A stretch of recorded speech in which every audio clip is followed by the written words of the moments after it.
My name is Dale Harrison, and I am 58 years old. I worked as a truck driver for 25 years, traveling across the country from California to Maine until I broke my back while loading a truck in Billings. It happened 3 years ago. I was lifting a heavy box. Something cracked in my lower back, and that was the end of my driving career. Now I live on disability in a house on the outskirts of Helena, Montana.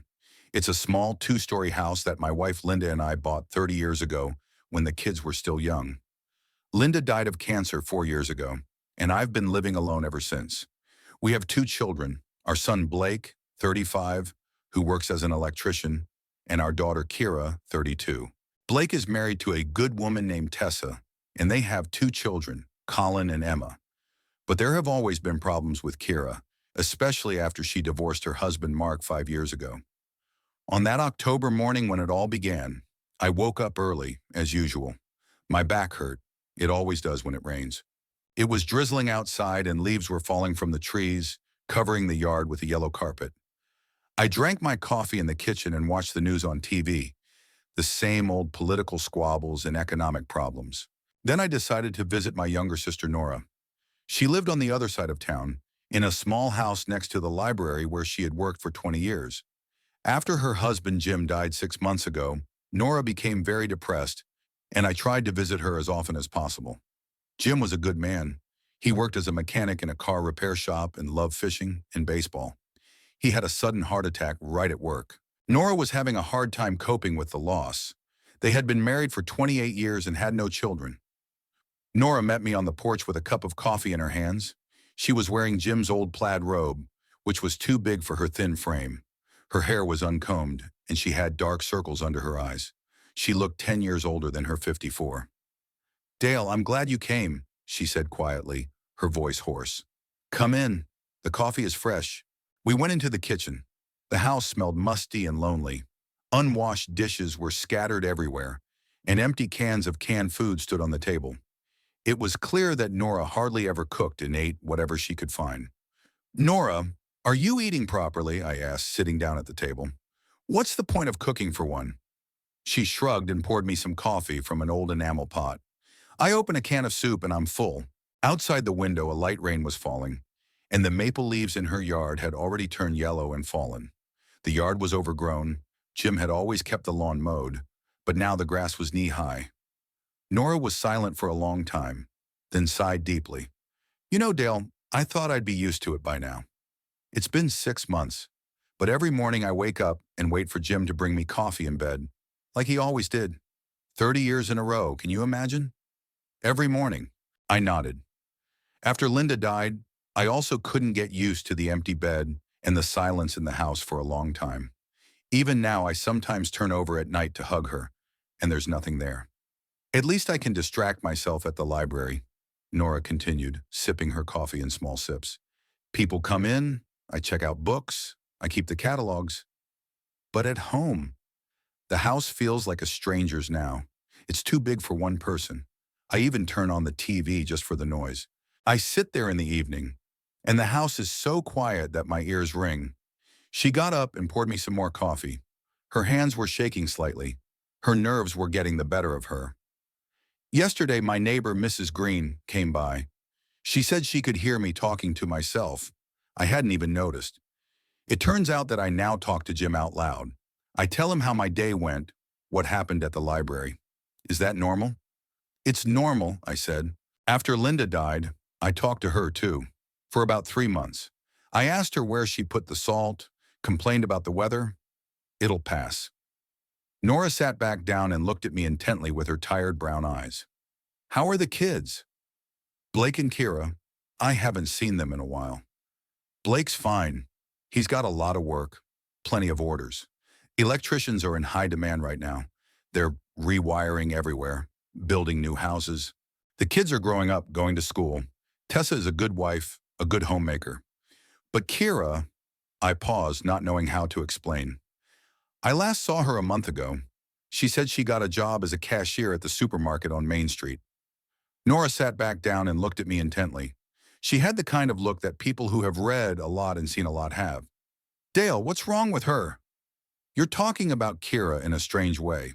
Did something happen?" "Nothing special. She's just complicated. After her divorce from Mark, she completely lost her way. She'd find a job, then quit. She'd rent an apartment, then move out. She seemed unsettled. I didn't tell my sister about Kira's alcohol problems. Nora was already worried about her own grief. Why burden her with my problems too? Besides, Kira had really been holding it together for the last 2 years. She wasn't drinking, she was working, she had even started dating someone. The guy's name was Rick and he worked in a car repair shop. Nothing special, but at least he wasn't a drunk. What about Mark? Have you heard anything? Nora asked. Mark got married for the second time and moved to Denver. He and Kira didn't have any children, so there's no connection. And it's for the best. He was no picnic. Remember how he used to come to family dinners? Always dissatisfied with something, looking down on everyone. I remember. Kira was completely different when she was with him. She was kind of uptight and quiet. But as a child, she was so lively and cheerful. We sat at Nora's until lunchtime, talking about this and that, the weather, the neighbors, the news in town. Nora talked about the library, complaining that there were few readers left, that everyone was on the internet. Young people don't read at all, and the old people are dying one by one. The city administration says the library will soon be closed because it is unprofitable. What will I do then? Nora sighed. I've been working there for 20 years. I don't know how to do anything else. Who will hire me at 54? We'll think of something, I reassured her. Maybe you can get a job with you. As a librarian's assistant or a cleaner. The main thing is not to sit at home alone. I listened and thought that she really needed someone to talk to. Loneliness kills people just as badly as illness. I've seen people like that. After the death of their spouse, they give up on themselves after a month or two. It's as if life loses its meaning. Around noon, I got ready to go home. Nora walked me to my car, standing on the porch in the same robe, small and lost. Dale, come by more often, she asked. Otherwise, I'll go completely wild. Okay, don't worry. And you try to take care of yourself, cook properly, clean the house. Jim wouldn't want you to live like this. I got home around 3 in the afternoon. I turned on the TV and watched the news. The same old problems with the economy, some scandal in the state government. Then I decided to make something for dinner. Blake promised to come over with his family in the evening. They had been doing that every weekend since Linda died. It was a good tradition. It brought the family closer together. I took a chicken out of the freezer and put it out to thaw. I decided to make a potato casserole. The kids love it. While the chicken was thawing, I walked around the house and tidied up a bit. The house was quiet and empty. Sometimes I turned on the radio or TV just for background noise so I wouldn't hear my own breathing. Our house is small but cozy. On the first floor, there is a kitchen, a living room, and a small room that Linda and I called the study. There was an old desk, bookshelves, and a reading chair. On the second floor, there are 3 bedrooms, Linda's and mine, and Blake and Kira's. After my wife died, I slept in the guest room. There were too many memories in our bedroom. At 6 in the evening, Blake arrived with Tessa and the children, 10-year-old Colin and 8-year-old Emma. I heard car doors slam and children's voices in the yard. The children immediately ran into the house. Colin was talking about school, and Emma was complaining about her classmates. "Grandpa," Emma shouted, hugging my legs, "we brought you a present." "What kind of present?" "Mom baked an apple pie." Tessa came into the house carrying a large pan covered with a towel. She always bakes something for our family dinners, pies, cookies, salads. She was a good woman, a decent woman. Blake was lucky to have her. "Dale, how are you?" she asked, kissing me on the cheek. "How's your back?" "My back is fine. It hurts when it rains, but it's bearable." "How are you? Are the kids healthy?" "Everything's fine. Colin joined the soccer club, and Emma is taking art classes." Blake stayed with me in the hallway, while Tessa went to the kitchen to help set the table, and the kids ran to the living room to watch TV. "Dad, we need to talk," he said seriously. Blake looked like me when I was young, tall, broad-shouldered, with dark hair. Only his eyes were his mother's, brown and kind. Now I saw concern in those eyes. I immediately understood that it was about Kira. Blake always took his younger sister's problems to heart, even though he was only 3 years older than her. As a child, he protected her from bullies at school, helped her with her homework, and stood up for her when she got into trouble with Linda and me. What's wrong? Kira hasn't been to work for a week.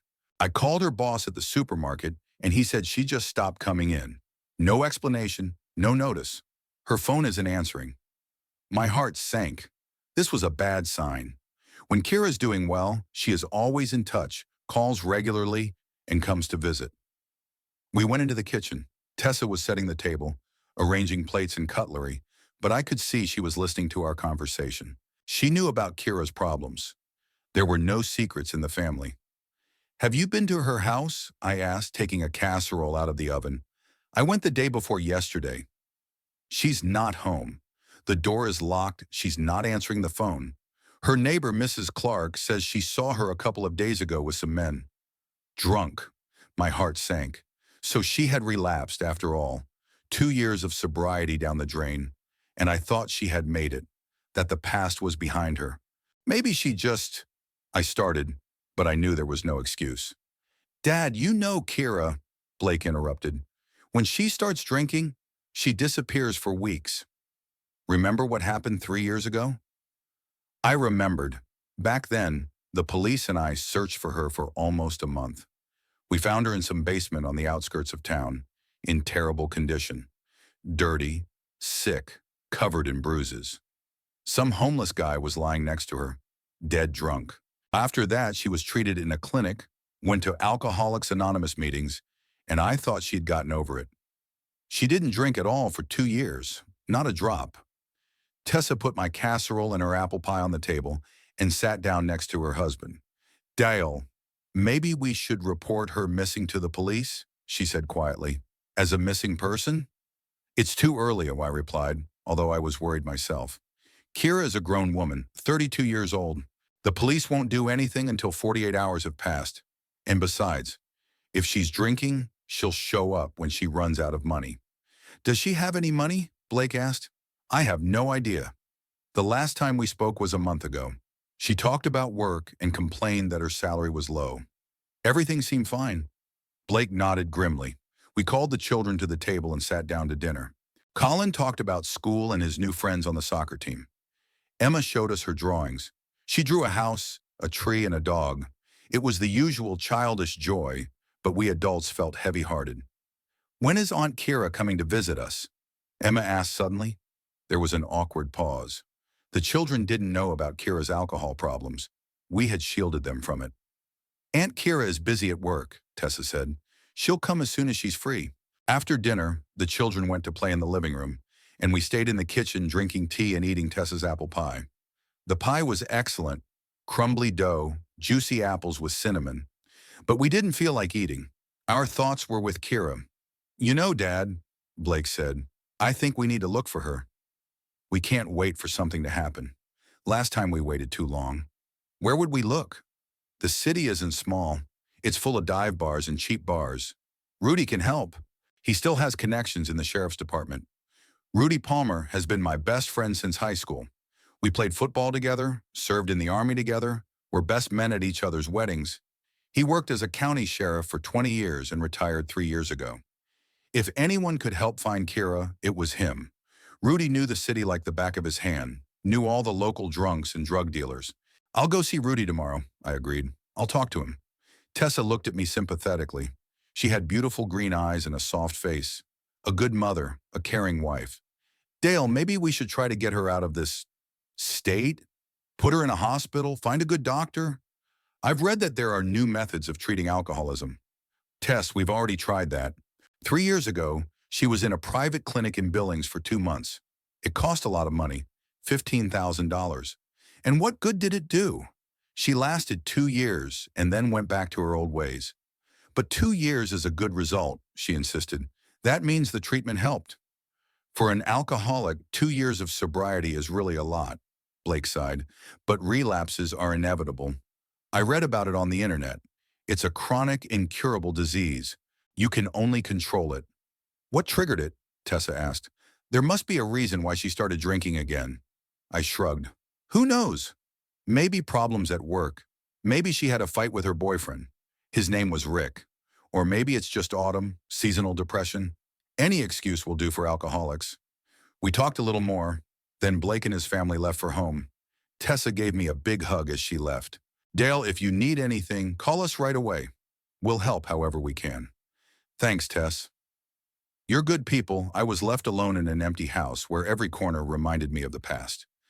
Linda's favorite armchair was still in the living room. Green, worn, with a high back. Her cosmetics, perfume bottles, and a comb with a few light hairs on it were lying on the dressing table in the bedroom. I couldn't bring myself to put these things away. It would be like removing Linda herself from my life. And now thoughts of Kira were also troubling me. Where was she? With whom? In what condition? I imagined the worst-case scenarios, that she would be raped, robbed, or killed in a drunken brawl. The city had become dangerous, especially for women. Drug addicts, homeless people, all kinds of lunatics, you name it, they were on the streets. I turned on the TV, but couldn't concentrate on the programs. I mechanically switched channels, news, commercials, some movie about war. My thoughts revolved around one thing: how to find Kira, how to help her. If it's even possible to help someone who doesn't want help. I went to bed late, around midnight.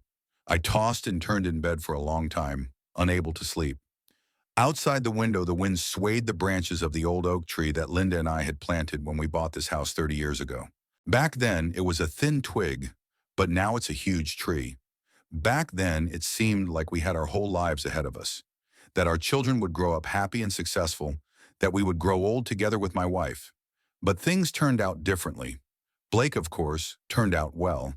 Hardworking, family-oriented, reliable. The right principles, the right friends, the right wife. But with Kira, something went wrong when she was a teenager. Maybe Linda and I made a mistake somewhere. Maybe we were too strict or, on the contrary, too soft. Maybe our divorce had an impact. Although no, Linda and I never divorced. Maybe it was just fate. Now it doesn't matter what the cause was. Only one thing matters: finding my daughter and trying to help her if she wants it. And if she doesn't, well, you can't save anyone against their will. The next morning, I woke up with a heavy head and back pain. I tossed and turned all night, thinking about Kira, imagining the worst-case scenarios. At 7:30, I got up, drank some coffee, and immediately drove to Rudy's. Rudy lived in a small house on the other side of town, near the railroad tracks. The house was old but well kept. Rudy had always been a stickler for detail, even in retirement. I saw his car, an old Ford pickup, in the driveway, so he was home. Rudy opened the door in his bathrobe and slippers, a cup of coffee in his hand. He looked pretty good for a 61-year-old. Neatly trimmed gray hair, a small beard, lively gray eyes. Only his belly had appeared, the effects of retirement and beer in the evenings. "Dale, you're early today. What's going on? Can I come in? We need to talk." "Sure, come in. Would you like some coffee?" We went into the kitchen. Rudy's place was military-style neat. Everything in its place, the dishes perfectly clean, the newspapers stacked neatly. His wife, Debbie, had died 5 years ago, and they had no children, so he lived alone. "Kira's missing," I said without preamble. Rudy put a cup of coffee in front of me and sat down opposite me. His face became serious. "Drinking again?" "Looks like it. She hasn't been to work in a week, and neighbors have seen her drunk with some guys." "Damn," Rudy rubbed his chin, "and I thought she had quit for good." "She lasted 2 years. That's what I thought." "Rudy, I need your help. You know the city. You have connections. Where should I look for her?" Rudy thought for a moment, sipping his coffee in small sips. "There are a few places where people like her usually hang out. The Red Dog Bar on the outskirts, a dive in an old warehouse near the elevator, a couple of abandoned houses in the industrial zone. Let's start with the bars, then we'll see about the rest." "Will you come with me?" "Are you even asking?" "Of course I'll come." Half an hour later, we were driving through the city in my pickup truck. Rudy sat next to me, studying the list of addresses he had jotted down on a piece of paper. Over the years as sheriff, he had learned all the seedy places in Helena, knew every bar and den. "Let's start with the Red Dog," he said. "That's where the drunks from all over town usually hang out. The bar owner, Vin Morgan, is an old acquaintance of mine. If Kira was there, he knows the Red Dog Bar was located in the industrial part of town, in an old brick building with no sign. Only a small red neon light in the shape of a dog hung above the entrance. The place was notorious for fights, stabbings, and drug dealing. Rudy had it shut down several times by court order, but it would reopen a month or two later. We went inside. It was still morning, but there were already several customers sitting at the bar, mostly homeless people and chronic alcoholics. It smelled of stale beer, cigarettes, and something sour. Behind the bar stood a fat man with tattoos on his arms. It was Vin Morgan. "Oh, Sheriff Palmer," he grinned. "Long time no see. How's retirement?" "Fine, Vin. I need some information. Have you seen a young woman, 32 years old, red hair, medium height?" "Last name Harrison, first name Kira." Vin thought for a moment, wiping a glass with a dirty rag. "Harrison. Oh, is that Dale's daughter?" He nodded in my direction. "I saw her a couple of days ago. She was here with some guy, both of them drunk as skunks. They drank, made a scene, and left." "Where did they go? Who was she with?" "No idea. The guy was a stranger, about 40, bearded, dirty, probably some kind of bum." "Has she been back?" "No. Why, is there a problem?" "None of your business," Rudy snapped. "If you see her, call me right away." We left the bar. Our next stop was an old warehouse next to the elevator. The warehouse hadn't been in use for a long time, but drug addicts and alcoholics gathered in the basement. It was a dangerous place, and I understood why Rudy had brought his gun. "Dale, anything could be down there," he warned. "Stay close to me and don't get into a fight unless you have to." We went down the iron staircase to the basement. It was dark and damp down there, and it smelled of urine and vomit. Several people were lying on mattresses in the corner, some asleep, some simply unconscious. A candle burned on an overturned box, illuminating the gruesome scene. "Hey, is anyone alive?" Rudy shouted. One of the men lying there raised his head, a young guy, skinny as a skeleton, with the sunken eyes of a drug addict. "We're looking for a woman, red-haired, 32 years old," I said. "Have you seen anyone like that?" "Who's asking?" The guy tried to sit up but didn't have the strength. "I'm her father. There was no one here." "Only us." We searched the entire basement, but Kira wasn't there. We went upstairs and drove on. The next place was an abandoned house in an industrial area where, according to Rudy, homeless people sometimes spent the night. The house was 2 stories high, made of brick, with broken windows and a crooked roof. Factory workers used to live here, but the factory closed 10 years ago and the house was abandoned. Now it was inhabited by all kinds of scum. We entered through the back door. The house was dark and cold, with trash lying everywhere. There was no one on the first floor, so we went up to the second floor. There, in one of the rooms, we found Kira. She was lying on a dirty mattress next to a man of about 40. Both were drunk out of their minds. Kira looked terrible. Her hair was dirty, her face was swollen, and her clothes were torn.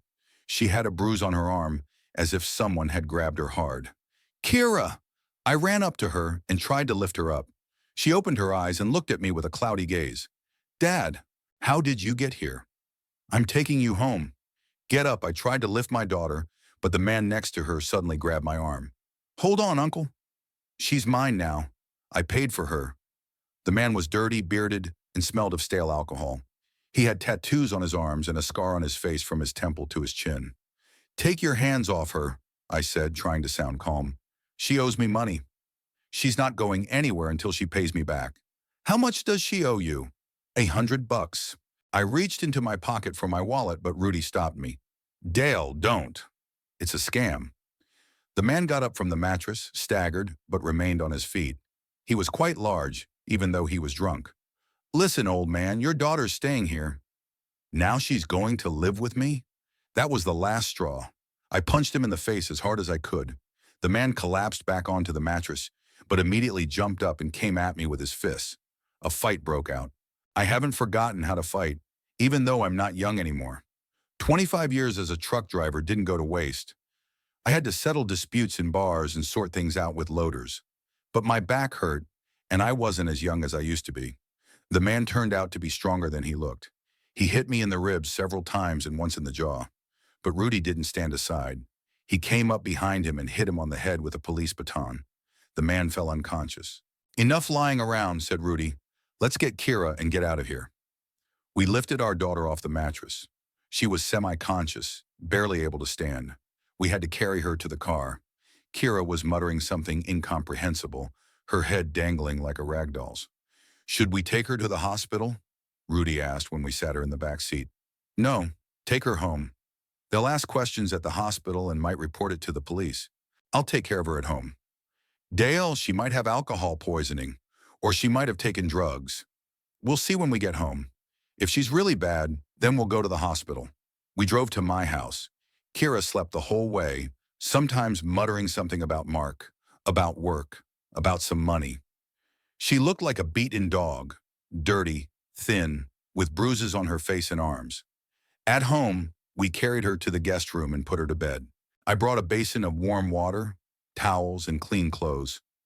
Rudy helped undress our daughter and wash her. There were many bruises on her body, on her back, legs, and stomach. It was clear that someone had beaten her, and not just once.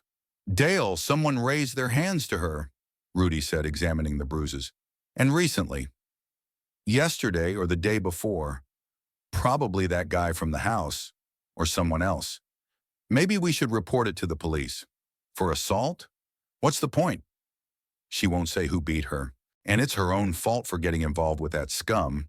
We changed Kira into clean clothes and covered her with a blanket. She was in a deep, drunken sleep. Her breathing was steady, and her pulse was normal. It seemed that her life was not in danger. I'll stay with her, I said, in case something happens. Do you want me to stay and help? No, Rudy. You've already done so much. Thank you. You're welcome. Kira's a good girl. She just lost her way. I hope we can get her out this time. Rudy left, and I stayed to keep watch by my daughter's bed. I sat in a chair, read the newspaper, and checked her breathing and pulse from time to time. Kira slept until evening, sometimes tossing and turning, moaning in her sleep. Around 8 o'clock in the evening, she woke up. She opened her eyes, looked at me, then looked around. Where am I? At home. At my place. How did I get here? Rudy and I found you in that dive and brought you here. Kira tried to sit up in bed, but her head spun, and she lay back down. My head is splitting. Can I have some water? I brought her a glass of water and some aspirin. Kira took the pills and drank a little. Dad, I don't remember what happened. The last thing I remember is being in a bar with some guy. And then a blackout. Did that guy hit you? Kira touched the bruise on her face. I don't know. Maybe. Everything's a blur. Kira, why did you start drinking again? You held out for 2 years. My daughter turned away toward the wall. I don't know, Dad. I just got tired of everything. My job sucks. I make peanuts. I have no friends. I met Rick at the bar. We had a few drinks to cheer ourselves up. And then I couldn't stop. Where is Rick now? No idea. Probably at home. He's a good guy. He just likes to drink too. I didn't argue. I knew that in her condition, she wouldn't understand anything anyway. I had to wait until she was completely sober before we could have a serious conversation. Get some rest. We'll talk tomorrow. Dad, I'm hungry. I'll bring you some soup. I heated up some chicken soup and brought it to my daughter in bed. She ate slowly, with difficulty, her hands shaking. It was clear that her body was severely depleted. How many days have you not eaten properly? I don't remember. 3 days probably, or 4. After dinner, Kira fell asleep again. I sat next to her for a while, thinking about what to do next. More treatment, more hospital stays, more hopes and disappointments. How much more could she take? But there was no other way. Kira was my daughter, and I couldn't abandon her, no matter how many times she relapsed. Maybe this time it would work out. Maybe she would realize that she had gone too far. Maybe there was a way to save her. Late in the evening, I went to bed in my room, but I couldn't fall asleep for a long time. The house was quiet except for the sound of my daughter tossing and turning in the next room. Tomorrow, a new attempt to pull her out of this hell would begin. Would it work this time? The next few days were a real test. Kira was going through withdrawal, and it was scary to watch. She lay in bed, shaking, sweating, nauseous every half hour. Her temperature rose to 39 degrees and then dropped sharply. Her hands shook so much that she couldn't hold a glass of water. I didn't leave her side, feeding her with great effort, giving her medicine, changing her towels. On the first night, she hardly slept, tossing and turning in bed. delirious.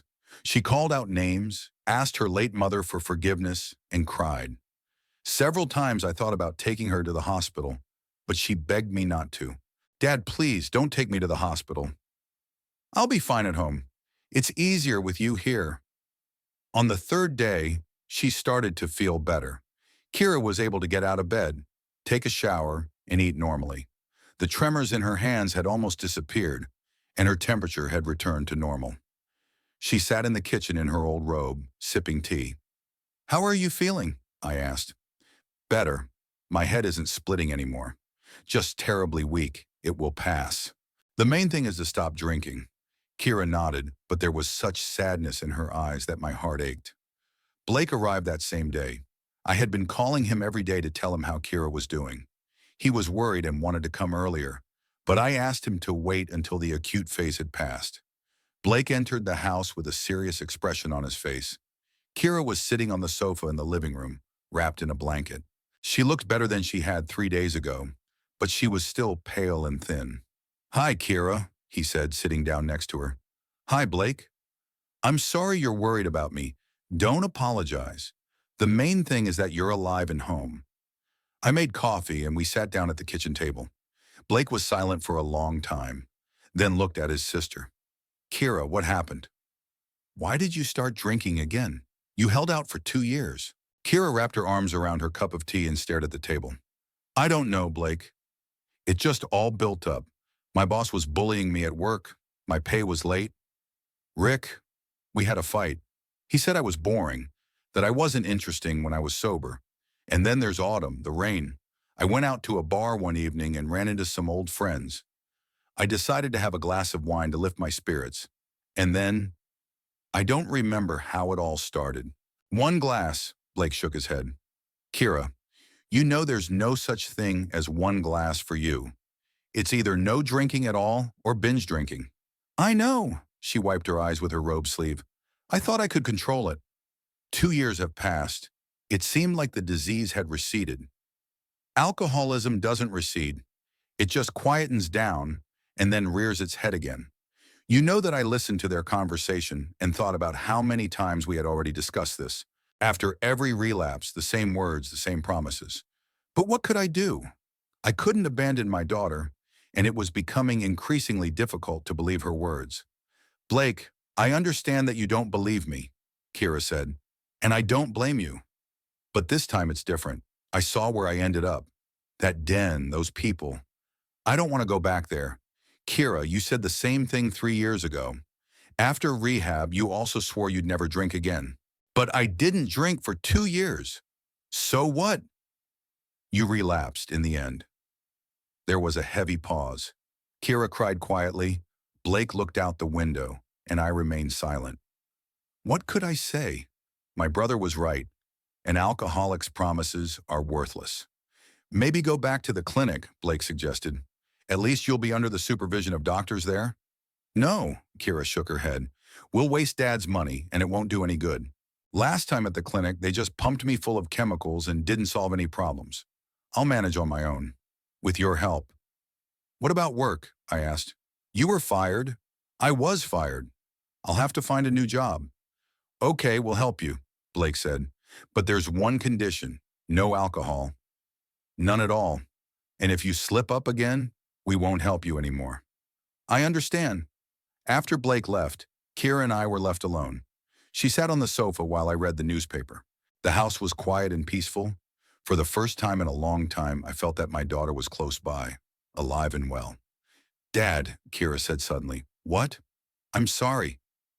"For everything. For making you suffer. For wasting your money and your nerves. I know Mom would be upset if she saw what I was doing." I put down the newspaper and looked at my daughter. There was genuine pain and remorse in her eyes.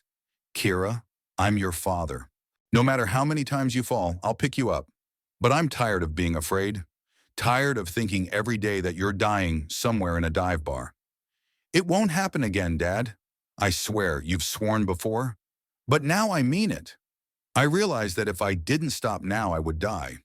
Sooner or later, I would die. From alcohol, from a fight in a dive bar. I don't want to die, Dad." I hugged my daughter and she cried on my shoulder. She cried for a long time, sobbing as if she were crying out all the pain and despair of the last few weeks. All right, I said, I'll believe you one more time. But remember, this is your last chance. The next few days were spent rebuilding Karina's life. First, we had to find her a job. The supermarket wouldn't take her back. They knew about her problems. We had to look for something else. I called all my acquaintances and asked my neighbors. It turned out that the laundromat on Central Street needed an employee. The job was simple. Take clothes from customers, sort them, and return them when they were ready. The pay was low, but it would do for a start. Is that okay with you? I asked Karina. Of course. I'm ready for any job, as long as it's honest. We went to the laundry to meet the owner. Her name was Betty Cole, a woman in her 50s, overweight, with a kind face. She had been running the laundry for 15 years, working mainly with local residents. Is she responsible? She asked, looking at Kira. Very responsible, I assured her. She was just sick, but now she's healthy. Okay, let's give it a try. The salary is $1,200 a month. Working hours are from 8 to 6, and Sundays are off. That's fine with me, said Kira. Then start tomorrow. Now we had to solve the housing problem. Kira couldn't live in my house permanently. She needed her independence, but she didn't have the money to rent an apartment yet. Dad, let me live with you for now, she suggested. I'll work for a month or two, save up some money, and then I'll rent something. No, I said firmly. You need to live on your own. You won't learn to be independent under my supervision. I found a small one-room apartment in an old building next to a laundromat. The apartment was simple, a room, a kitchen, and a shower. The furniture was old but in good condition. The rent was $1,000 a month plus utilities. That's expensive, Kira said, looking around the apartment. I'll pay for the first 3 months, I decided. After that, you'll pay yourself. Dad, I can't take that much from you. You can. It's an investment in your future. We signed the lease and paid the deposit. Then we went to buy Kira some clothes. She had almost nothing left. Some of her things had been lost during her binge, and some had been ruined. At the store, I bought her some simple work clothes, jeans, shirts, a sweater, and a jacket. Nothing expensive, but everything was new and neat. Kira tried on the clothes like a child, delighted with every purchase. Dad, thank you for everything, she said in the fitting room. I don't know how to repay you. Don't drink, and that's enough. We also bought groceries, bedding, and dishes. By evening, the apartment was ready to move into. Simple but clean and cozy. Well, now you have a home, I said, standing in the doorway. I have a chance, Kira corrected me.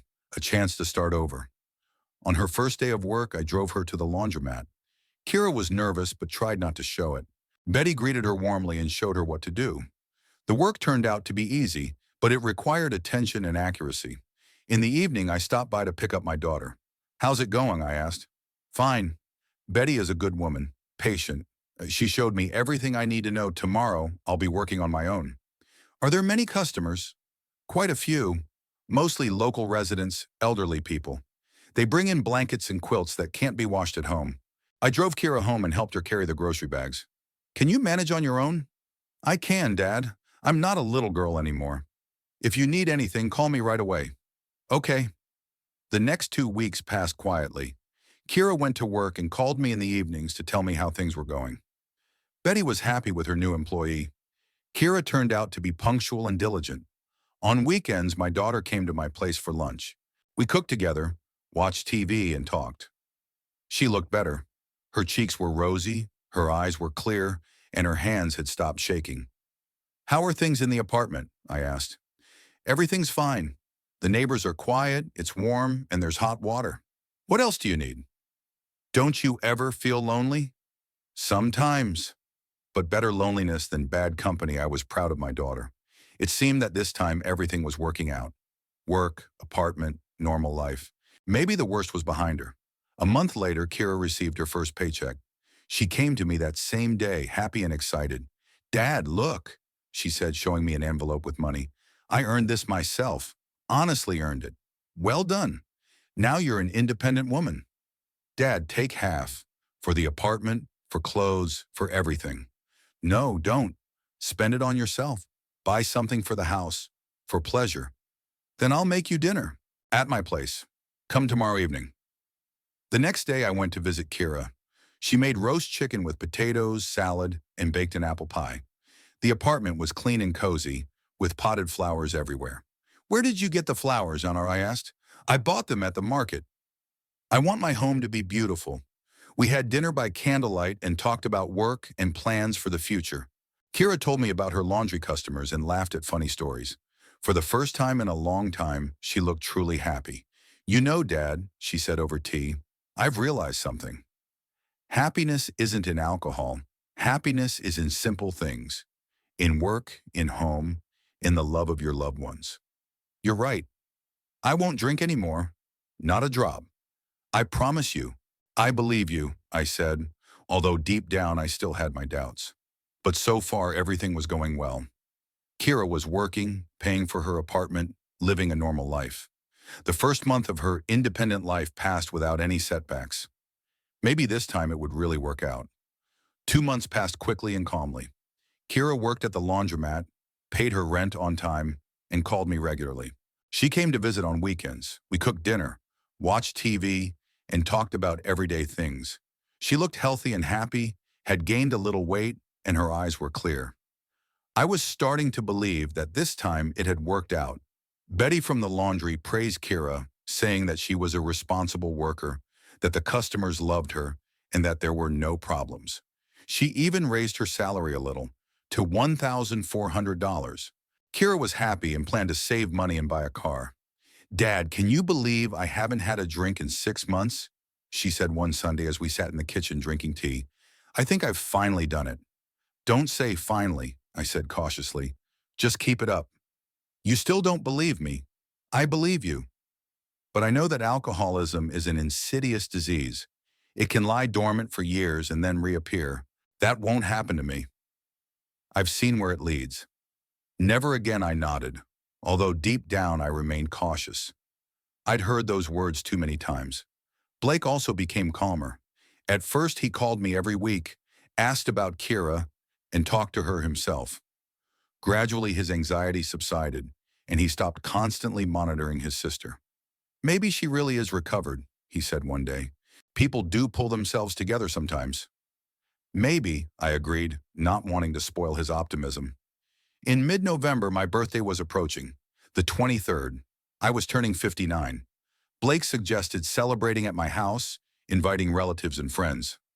"Dad, it's been a long time since we've had a proper family celebration. Kira's healthy now, so we can all get together." "All right," I agreed, "but nothing fancy. Just a simple dinner." We decided to invite Blake and his family, my sister Nora, Rudy and his new girlfriend Carol, whom he met at the Senior Citizens Club. Kira was supposed to come too. I wanted to invite her formally so she would feel like part of the family. On Friday, November 21st, I decided to stop by my daughter's place after work and invite her to the birthday party in person. I could have called her, but I wanted to see her, to see how she was doing. The last time I visited her was a month ago.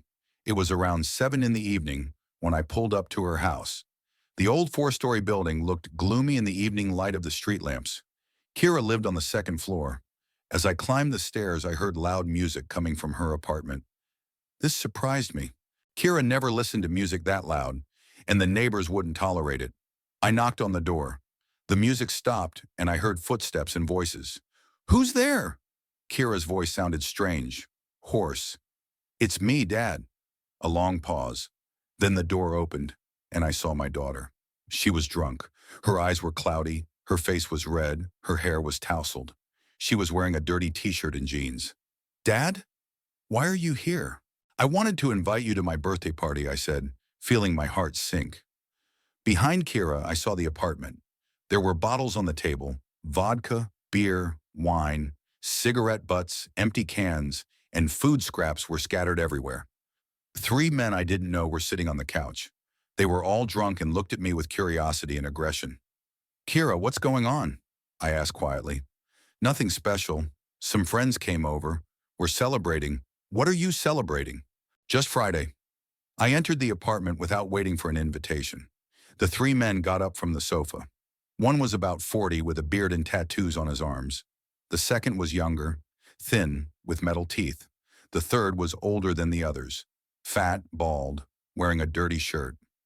"Who's this visiting us?" asked the bearded man, swaying on his feet. "This is my father," said Kira. "Oh, Daddy," laughed the thin man. "Kira, you didn't say your dad was so serious." "Leave," I said, looking at them. "Excuse me?"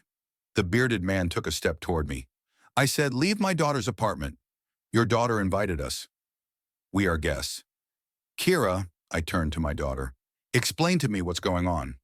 She avoided my gaze, fiddling with the edge of her t-shirt. "Dad, don't make a mountain out of a molehill." "We just had a few drinks." "A few?" I pointed to the table. "There are 3 bottles of vodka there." "Okay, we drank a lot. But that doesn't mean I'm drinking again. I just relaxed once." "Once? Kira, you know there's no such thing as once for you." The fat man hiccuped loudly and said, "Hey, old man, don't bother the girl. She's an adult. She decides what to do." "Shut up," I said without turning to him. "What?" He stood up, staggering. "Dad, please don't make a scene," Kira asked. "The guys will be leaving soon." "What fuss?" laughed the bearded man. "We're sitting here peacefully, not bothering anyone. And then this old man shows up and tells everyone what to do." I took out my phone and started dialing Rudy's number.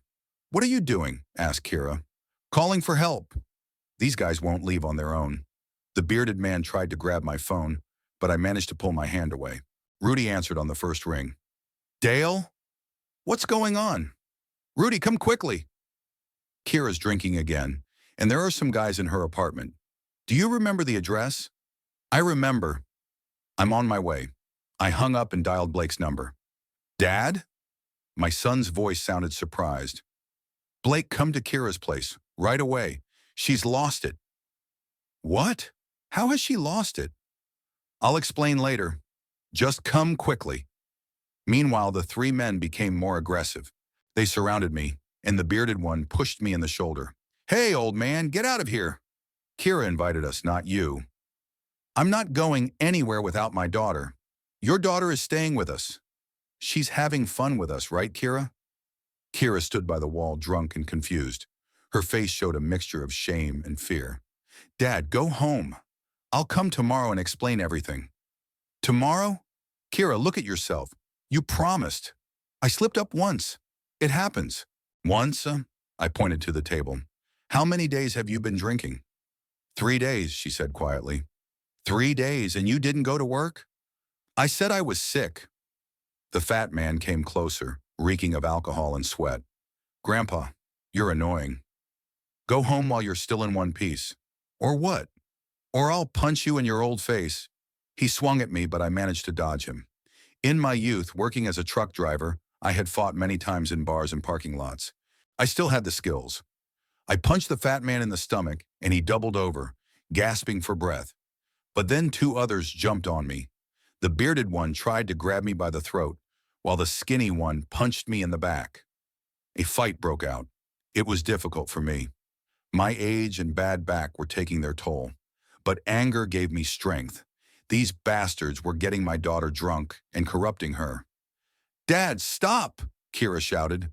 The bearded man turned out to be stronger than the others. He knocked me to the floor and started to choke me. I tried to break free, but I didn't have enough strength. My vision darkened. Then Rudy burst into the apartment. He immediately assessed the situation, grabbed a baton, and hit the bearded man on the head. He fell to the floor unconscious. "Dale, are you okay?" "I'm fine," I said, getting up, breathing heavily. The skinny and fat guys were scared and pressed themselves against the wall. "We didn't do anything wrong," stammered the skinny one. "We were just visiting." "Get out of here," said Rudy. "Quickly." They grabbed the bearded man by the arms and dragged him to the exit, but the fat man stopped at the door. "Kirka, we'll come back tomorrow. You still have another bottle?" "No one is coming back," I said. "Who are you to forbid it?" "I'm her father." "Father," the fat man spat on the floor. "Your daughter is a grown woman. If she wants to drink with us, she will drink." Something inside me snapped. All the pain of the last few months, all the hopes and disappointments turned into blind rage. I grabbed the fat man by the chest and dragged him to the window. "Dad, what are you doing?" Kira screamed. I didn't hear her. I opened the window and pushed the man out. He fell into the yard from the second floor, screaming loudly. Then it went quiet. My God, whispered Rudy. Dale, what have you done? I went to the window and looked down. The fat man was lying on the grass, moaning, but moving. So he was alive. Get out, I said to the skinny one, and don't come back here. He nodded and quickly ran out of the apartment. The bearded man also came to his senses, got up, and staggered toward the exit. Bitches, he muttered. Fucking cops. When they left, silence fell over the apartment. Kira sat on the sofa, crying. Rudy stood by the window, looking out into the courtyard. The fat guy got up and is limping to his car, he said. He's alive. At that moment, Blake ran into the apartment. His face was white as a sheet. What happened here? Some guy was lying downstairs, now he's gone somewhere. Kira started drinking again, I said quietly. She's been drinking with these thugs for 3 days. Blake looked at his sister, then at the trashed apartment, the overturned table, broken bottles, blood on the floor. Kira, what are you doing? Blake, I didn't mean to. I just ran into some old friends and they invited me out for a drink. I thought I could control it. Control it? Blake sat down next to her. Kira, look at yourself. Look at what you've done. I know, I understand everything, but I can't stop, she cried, rocking back and forth. She looked pathetic, dirty, drunk, broken. I sat down in a chair, feeling my strength drain away. All the anger was gone, leaving only endless fatigue. Why, Kira? I asked. Why are you doing this? I don't know, Dad. Honestly, I don't know. Everything was fine. My job, my apartment, and then I met Danny, the bearded one. He said he missed me and suggested we have a drink to celebrate. I refused, but he insisted. He said 1 glass of beer wouldn't hurt. 1 glass, Blake repeated bitterly. And where was that 1 glass? Then he brought his friends over. He said they had some good vodka. I tried to kick them out, but they wouldn't leave. And then I wanted to drink myself. I wanted to forget what? Everything. My job at this stupid laundry, my loneliness, the fact that life has passed me by. Kira stood up, staggered, and grabbed the wall.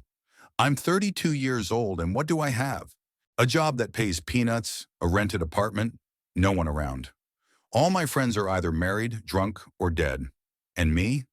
Will I be washing other people's sheets until I'm old? You could find another job, study, meet a good person, Blake said. What should I study? With what money? And good people don't want to get involved with an alcoholic. You're not an alcoholic if you don't drink. I'm always an alcoholic. Even when I'm not drinking, it's a disease that never goes away. She started crying again and fell onto the sofa. I went over to her and sat down next to her. Kira, my daughter. I put my arms around her shoulders. Why didn't you tell me you were feeling bad? We would have figured something out. What would you have done? Given me more money? Believe my promises again? I'm always ready to help you. But you can't live my life for me. You can't make me happy. I didn't know what to say. She was right. No one can make another person happy. Kira, said Rudy, who had been silent until then, what if we try again? Find a good clinic, new doctors? What's the point? I've already been treated. It helped for 2 years, and then the same thing happened again. But 2 years is a long time. That means the treatment works, and then I relapse, and again, until I die. There was a heavy pause. No one knew what to say. The room smelled of alcohol and tobacco, and there was trash everywhere. Okay, I said, getting up. The main thing now is to bring you to your senses. Rudy helped me get her to the car. Where are we taking her? Blake asked. To my place. She'll be safe there. Don't, Dad, Kira protested weakly. I can handle it myself. You've already handled it. Now it's my turn. We lifted Kira off the couch. She was so drunk she could barely stand. Rudy supported her on one side and I on the other. What about the apartment? Blake asked. We'll clean it up tomorrow, I said. Right now, the main thing is to get her out of here. We went down to the courtyard. There were traces of blood on the grass. Apparently, the fat man had really hit himself when he fell, but he could walk, so it couldn't be anything serious. We put Kira in my car, and Blake sat next to her. Rudy followed in his pickup truck. On the way home, Kira tried to get out of the car several times. Dad, stop. I feel sick. Hang in there. You'll be home soon. I don't want to go home. I want to go to Danny's. Danny gets you drunk. Danny understands me. You don't. What don't we understand? That I'm hopeless. That I can't be saved. Don't say that, Blake asked. It's true. I'm an alcoholic, and I'll always be one, no matter how many times I go to rehab. At home, we put Kira in the same guest room where she had been 2 months ago. We took off her dirty clothes, washed her, and put clean clothes on her. She was semi-conscious and barely reacted to our actions. She'll sleep until morning, said Rudy, and tomorrow the withdrawal will begin. I'm ready, I said. We've been through this before. Blake sat in the kitchen, gloomy and depressed. Dad, I can't take it anymore. How much more can we take? She's killing us with her drinking. She's my daughter and my sister. But I'm tired. Tired of being afraid she'll die. Tired of believing her promises. What do you suggest? I don't know. Maybe let her live the way she wants. Maybe we're just getting in her way by trying to save her. Blake, she'll die without our help. And with our help? Another relapse, another treatment, more hope, more disappointment. It's a vicious circle, I understood my son. He was right. We had been going around in circles for several years. But how could I abandon my own child? All right, I said. We'll talk tomorrow. When she sobers up, Rudy went home, and Blake left to be with his family. I was left alone with my drunk daughter. I sat in a chair next to her bed, listening to her breathe. From time to time, she moaned in her sleep, calling for her mother and asking for forgiveness. My heart felt heavy and empty. It seemed that all my efforts were in vain. No matter what I did, no matter how hard I tried, Kira kept coming back to the bottle. Maybe Blake was right, and I should just let her go. But how could I let go of my own daughter? How could I accept that she was dying before my eyes? In the morning, a new cycle would begin. Withdrawal, treatment, promises, hopes, and then another relapse. When would it end? When she died, or when I couldn't take it anymore? It was raining outside, and the wind was shaking the bare branches of the trees. Winter was coming, and so was my birthday. But I didn't feel like celebrating anymore. 2 days had passed since the fight in Kira's apartment. My daughter was lying at my house, going through another withdrawal. This time she was taking it easier. Apparently she had only been drinking for 3 days, so her body hadn't had time to get too poisoned. By the evening of the second day, she was already able to get out of bed, take a shower, and eat. Dad, she said, sitting in the kitchen with a cup of tea, I'm very ashamed of what happened. I'm ashamed too, I replied. Ashamed that I threw a man out of the window. It's his own fault. He shouldn't have provoked you. Kira, what are we going to do next? She was silent for a long time, looking out the window at the bare trees. I don't know, Dad. I honestly don't know. I think I understand everything, but I can't stop. Maybe back to the clinic. I've thought about it, but you've already spent so much money, and it hasn't helped. Money isn't the main thing. It is the main thing.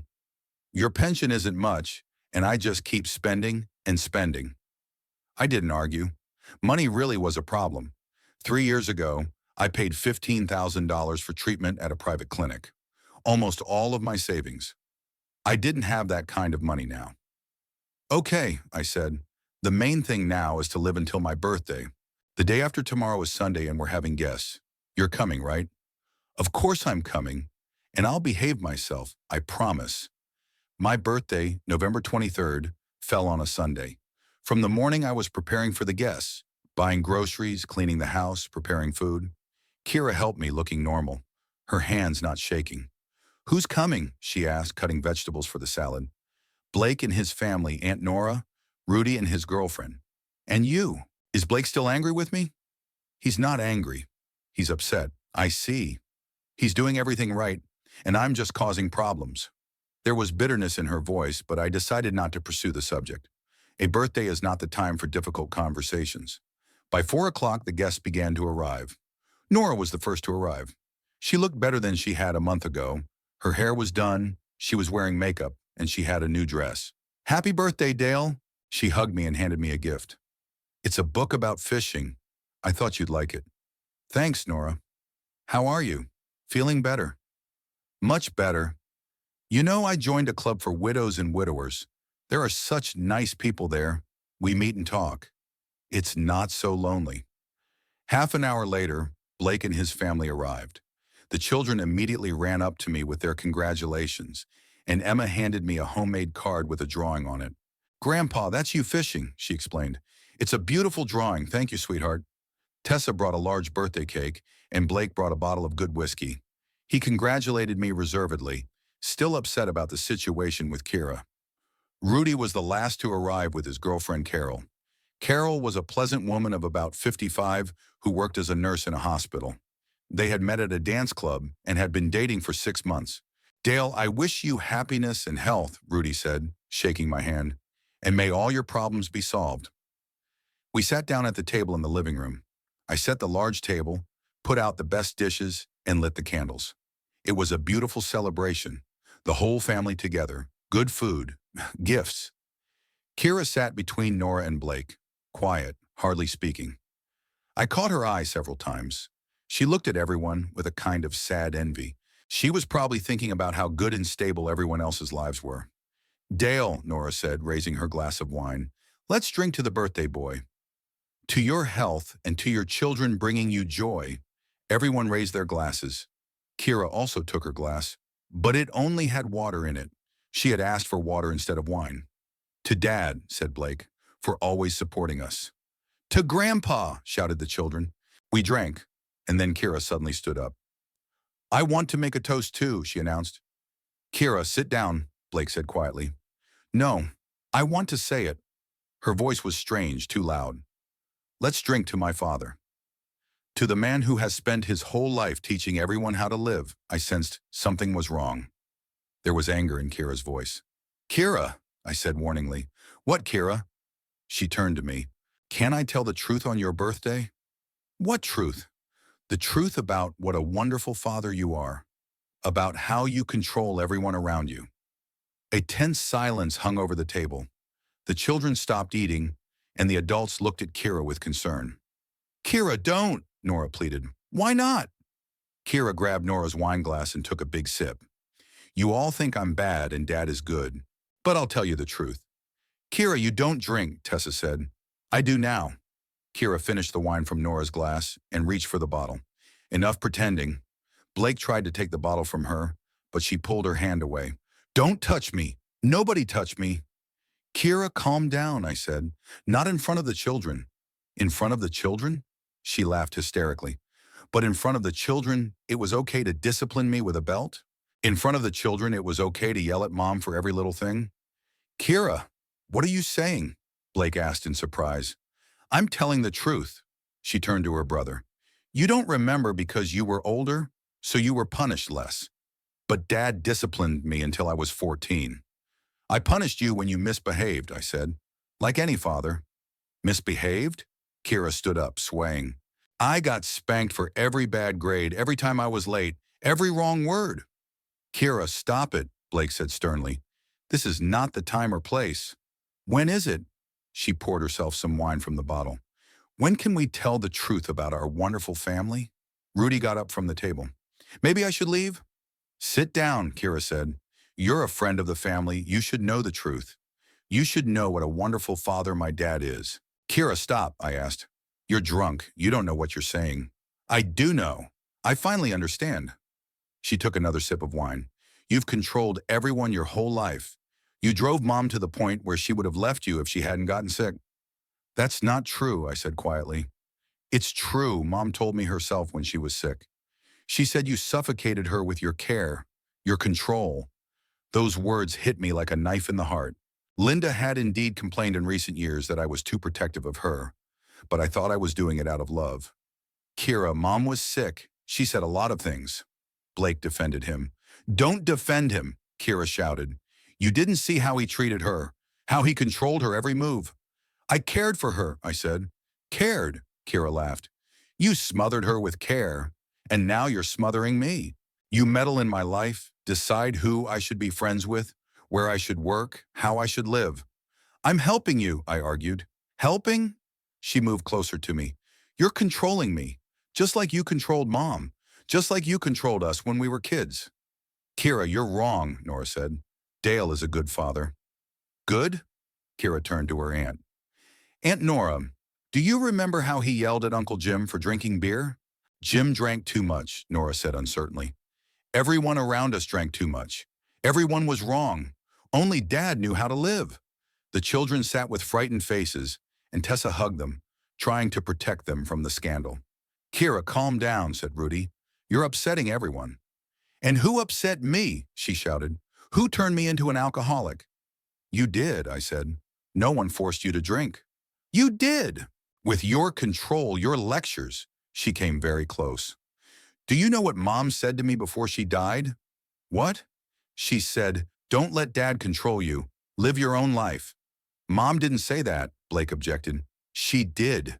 You weren't there. You were at work. Kira grabbed her glass. Now listen, everyone. Enough of this despot. She swung and poured wine in my face. The red wine ran down my face and stained my shirt.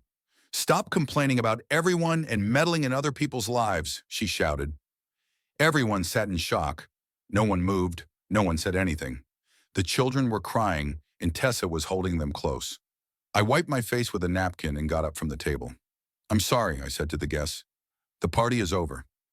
I left the living room and went up to my room. I sat on the bed and stared at the wall. I could hear voices downstairs. The guests were calming Kira down and getting ready to leave. Half an hour later, silence fell over the house. Kira had apparently left with everyone else. I didn't care. I sat in my room for a long time, thinking about my daughter's words.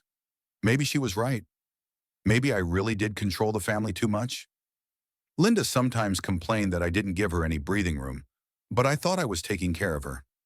Late in the evening, there was a knock on my door. Blake came in. Dad, how are you? Fine. Kira left. She said she's not coming back. Let her go. Dad, don't take her words to heart. She was drunk. She didn't know what she was saying. Maybe she knew exactly what she was saying. What do you mean? Maybe I really do control everyone. I drove your mother away. I nag you with my advice. I try to change Kira. Dad, you care about us. That's normal. Normal? I looked at my son. Then why is Kira drinking herself to death? Why has Mom been unhappy these last few years? Mom had cancer. Of course she was unhappy. Not just because of cancer, Blake. Kira's right. I controlled too much. Blake sat down next to me on the bed. Dad, even if that's true, what should we do now? Abandon Kira to her fate? I don't know. I'm tired, son.